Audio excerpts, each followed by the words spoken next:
Assalamualaikum warahmatullahi wabarakatuh. Perkenalkan nama saya Yudhistira Chandra Dwi Kusuma Adiansah dengan NIM 241252456. Di sini saya akan menjelaskan tentang karbohidrat.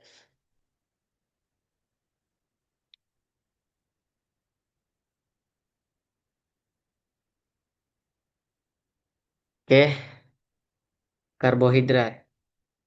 Tujuan pembelajaran yang akan diamati yaitu yang pertama pengertian dasar tentang karbohidrat, yang kedua pengelompokan jenis-jenis karbohidrat, dan yang ketiga cara mengidentifikasi karbohidrat melalui beberapa uji kimia umum yang nantinya akan dibahas. Yang pertama, pengertian dari karbohidrat. Apa itu karbohidrat? Karbohidrat merupakan senyawa karbon, hidrogen, dan oksigen yang terdapat dalam alam. Banyak karbohidrat mempunyai rumus empiris CN, H2ON. Karbohidrat sebenarnya adalah polisakarida aldehid dan keton atau turunan mereka. Nah, nama karbohidrat berasal dari kenyataan bahwa kebanyakan senyawa dari golongan ini mempunyai rumus empiris yang menunjukkan bahwa senyawa tersebut adalah karbonhidrat dan memiliki nisbah 1:2:1 untuk C, H, dan O. Perbandingan senyawa yang termasuk karbohidrat terdapat gugus fungsi, yaitu gugus OH, gugus aldehid atau gugus keton. Struktur karbohidrat selain mempunyai hubungan daerah sifat kimia yang ditentukan dengan sifat fisika, dalam hal ini juga aktivitas optik.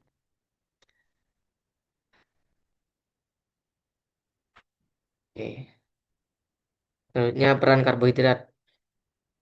Karbohidrat merupakan sumber energi utama bagi tubuh manusia yang menyediakan 4 kalori atau bisa disebut kilojoule energi pangan per gram.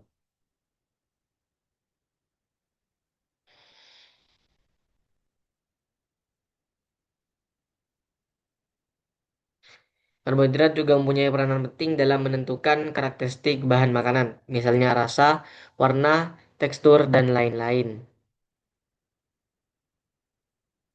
Sedangkan dalam tubuh, karbohidrat berguna untuk mencegah tumbuhnya ketosis, pemecahan tubuh protein yang berlebihan, kehilangan mineral, dan berguna untuk membantu metabolisme lemak dalam protein.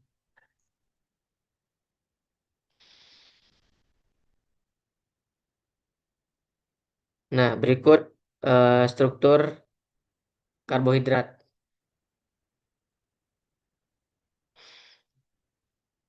yaitu terdiri dari aldosa dan ketosa. Ketosa itu aldehid, ketosa itu keton. Aldehid dengan rumusnya itu ini sebenarnya gugus aldehid itu bukan CO tapi CHO. Jadi straight CHO sebenarnya. Terus untuk ketosa atau keton itu sesuai dengan ini yaitu CO.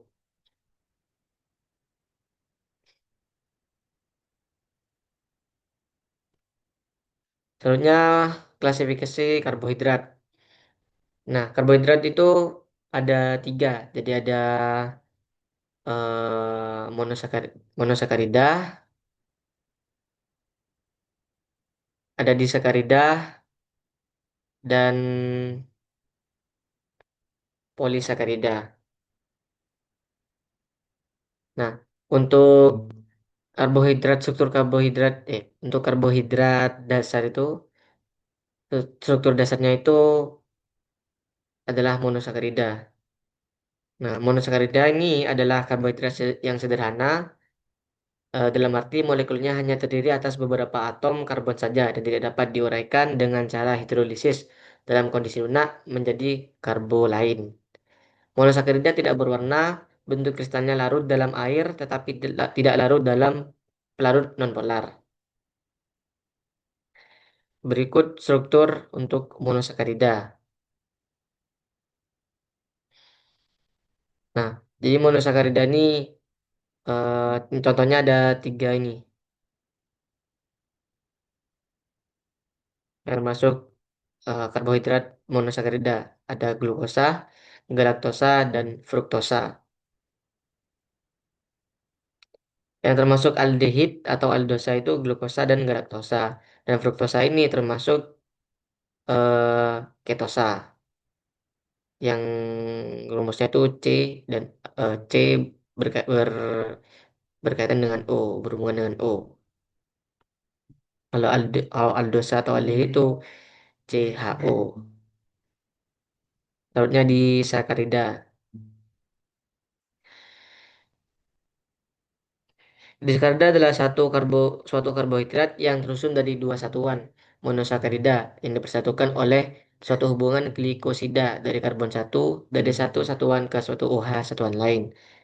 Suatu cara ikatan yang lazim ialah suatu hubungan glikosida alfa atau beta dari satuan pertama ke gugus 4 hidroksil dari satuan kedua.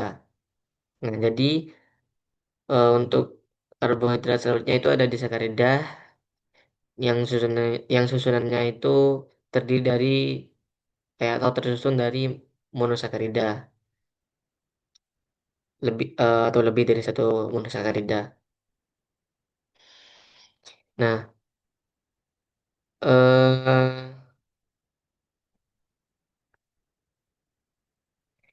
monosakarida ini atau dihubungkan dengan suatu ikatan yang namanya glikosida. Berikut struktur disakarida.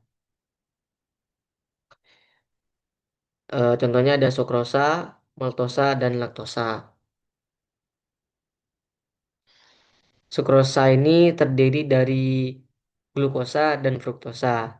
Ini glukosa, ini fruktosa. Seperti yang ada di atas tadi itu glukosa. Nah, glukosa. Jadi yang di atas ini ada CHO, yang bawah ada CH2OH.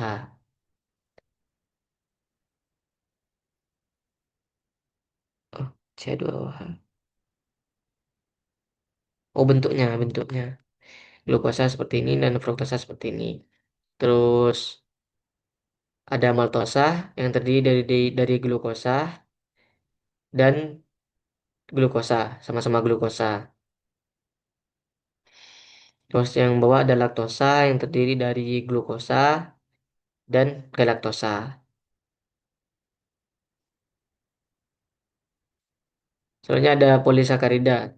Polisakarida ini tersusun dari banyak unit monosakarida. Jadi lebih dari satu atau dua yang saling berhubungan melalui ikatan glikosida.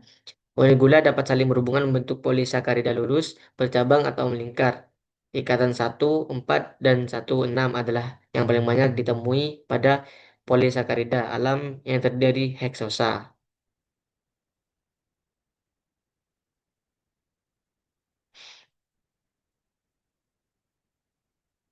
Berikut gambar polisakarida, strukturnya polisakarida, yaitu amilopektin contohnya. Gambar tersebut menunjukkan amilopektin yaitu salah satu penyusun utama pati atau beserta amilosa. Amilopektin terdiri dari banyak unit glukosa yang saling berhubungan.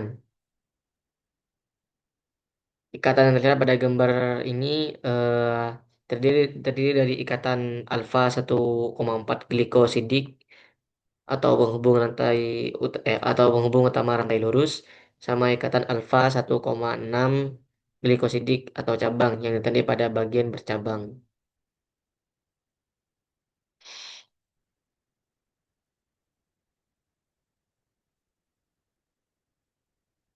Karena tersusun dari ratusan hingga ribuan unit glukosa, maka amilopektin termasuk polisakarida, yaitu karbohidrat kompleks dengan banyak unit monosakarida.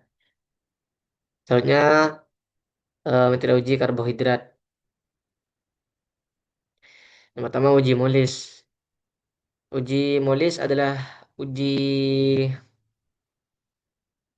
umum untuk mendeteksi adanya karbohidrat pada suatu bahan. Uji ini mendeteksi semua jenis karbohidrat seperti mono, di, dan polisakarida. Prinsip Prinsipnya karbohidrat direaksikan dengan H2SO4 pekat akan membentuk furfural. Satu bereaksi dengan alfa naftol. akan menghasilkan cincin ungu yang artinya positif. Selanjutnya uji iodin. Uji iodin digunakan untuk mengidentifikasi karbohidrat golongan polisakarida. Karbohidrat yang mengandung amilum atau pati akan bereaksi dengan larutan iodium dan menghasilkan warna biru kehitaman. Hasil percobaan menunjukkan bahwa hanya amilum yang bereaksi positif karena struktur helix pada pati mampu membentuk kompleks dengan iodin. Sementara itu, glukosa dan sukrosa tidak menunjukkan perubahan warna, berarti sehingga dinyatakan negatif polisakarida. Uji ini menegaskan bahwa amilum termasuk golongan polisakarida.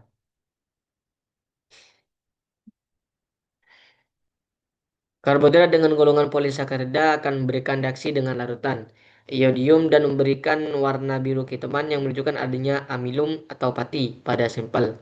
Reaksi yang terjadi yaitu sebagai berikut.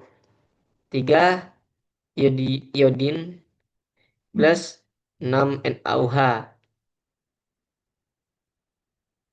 yang menjadi 5 NaI plus NaIO3 plus 3H2O.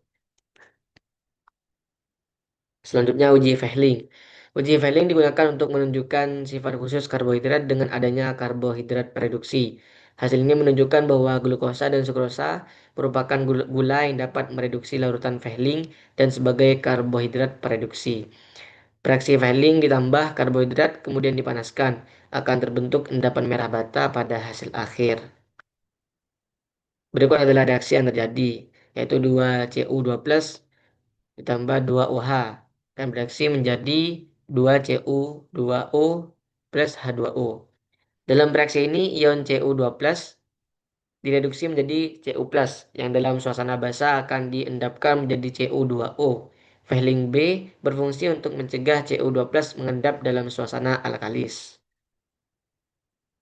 Selanjutnya ada, selanjutnya ada uji Benedict. Uji Benedict adalah uji untuk mendeteksi gula reduksi seperti glukosa, fruktosa, maltosa, dan laktosa. Prinsipnya gula reduksi mengubah Cu2+ menjadi Cu+ sehingga terbentuk endapan merah bata atau Cu2O rumus kimia saat dipanaskan. Hasil positif sama dengan warna hijau, kuning, warnanya merah bata atau semakin tinggi kadar gula. Oh, berarti eh, hasil yang positif itu akan bereaksi yang awalnya berwarna hijau menjadi kuning, kuning menjadi orange, orange menjadi merah bata. Tentunya akan semakin tinggi kadar gulanya. Selanjutnya ada uji hidrolisa. Uji hidrolisa ini bertujuan untuk memecah karbohidrat kompleks menjadi karbohidrat sederhana. Larutan H2SO4 10% digunakan untuk memutus ikatan disakarida agar menjadi monosakarida, sedangkan pemanasan mempercepat reaksi. Setelah itu ditambahkan NaOH 10% untuk menetralkan larutan dari indikator PP sebagai penanda. Lalu dilakukan uji Fehling untuk memastikan keberhasilan hidrolisis, apakah berhasil atau tidak. Nah, hasilnya positif ditandai dengan endapan merah bata. Pada percobaan, sukrosa dan amilum menunjukkan hasil positif terhidrolisis, ditandai warna orange pada sukrosa dan hijau kebiruan pada amilum. Sedangkan glukosa tidak terhidrolisis karena sudah berupa gula sederhana.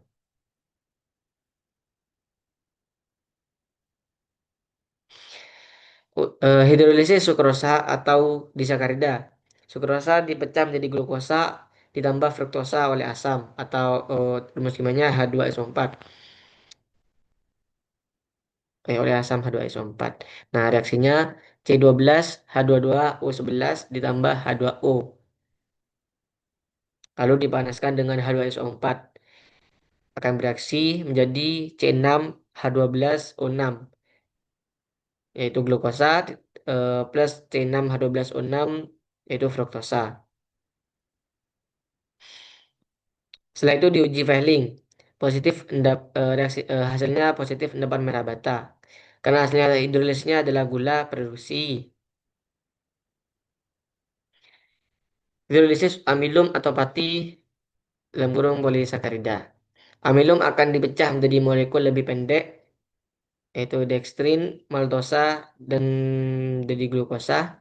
Reaksi umumnya C6H10O5N ditambah NH2O dipanaskan dengan H2SO4 akan bereaksi menjadi NC6H12O6. Hasilnya itu glukosa.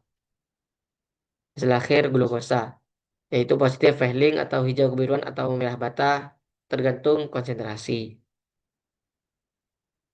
Selanjutnya hidrolisis maltosa atau disakarida.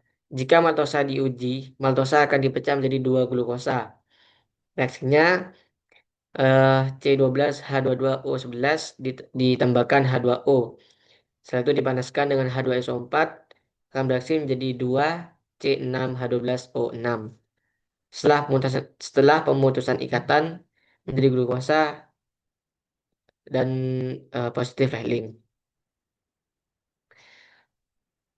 Selanjutnya hidrolisis laktosa atau disakarida. Laktosa dipecah menjadi glukosa plus galaktosa. Reaksinya yaitu C12H22O11 plus H2O dipanaskan dengan H2SO4 akan bereaksi menjadi C6H12O6 atau glukosa plus C6H12O6 atau galaktosa. Keduanya gula produksi, yaitu positif Fehling. Setelah uji hidrolisa, selanjutnya diuji uji Moore. Uji Moore atau Moore ya. Uji Moore digunakan untuk mengidentifikasi adanya gugus alkali. NaOH berfungsi sebagai sumber ion OH- yang berikatan dengan rantai aldehid membentuk aldehid dengan cabang alkanol. Hasil positif uji Moore ditunjukkan Uji Muri. Uji Muri ditunjukkan melalui perubahan warna. Contoh perubahan warna menjadi coklat terjadi pada glukosa dan sukrosa, serta aroma karamel yang khas menyertai hasil tersebut. Reaksi pendamaran merupakan bagian penting dari uji Muri. Uji Muri.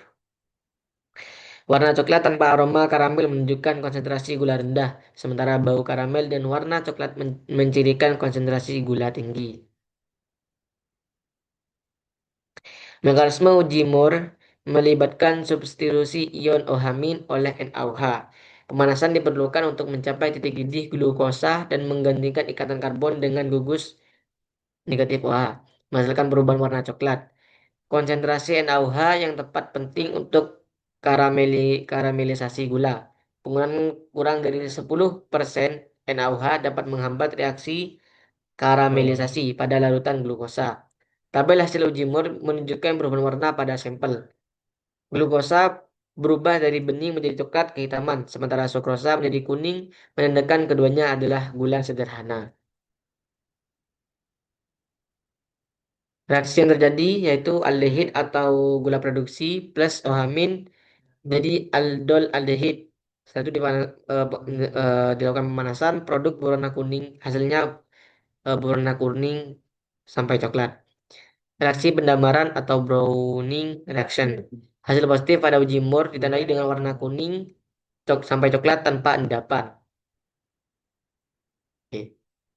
Mungkin cukup sekian presentasi dari saya tentang karbohidrat. Terima kasih. Saya akhiri. Wassalamualaikum warahmatullahi wabarakatuh.